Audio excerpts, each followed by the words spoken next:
Today, trained personnel in U.S. refineries and petrochemical plants are performing hot drill and tap, and they have been stopping field fugitive emissions with this process.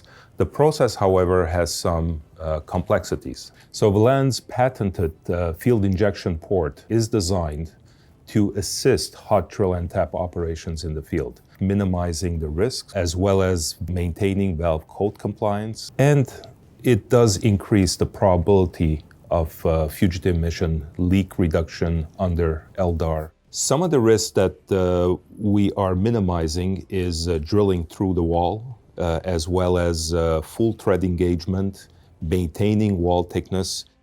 The way our FIP port is designed, it directs the drilling in the right point.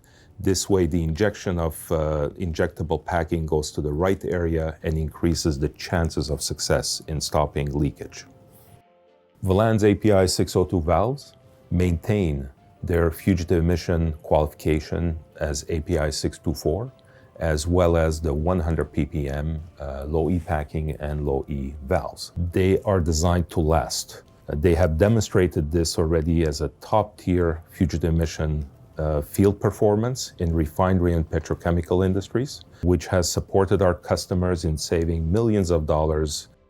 These valves will now have FIP feature, which is standard. And this feature will allow fugitive emission mitigation in statistically low cases where such a situation may occur. Injectable packing materials have evolved, and EPA has recognized this as an acceptable LDAR repair attempt. Field injectable packing is therefore fully compliant with LDAR best practice and has been successfully used for decades. Velan's FIP feature adds service life to an already high-performance, high-quality valve. This is fully supported by Velan's engineering expertise for faster, safer, and more reliable fugitive emission risk mitigation in the rare cases when you need it. Learn more about this next generation valve at velan.com.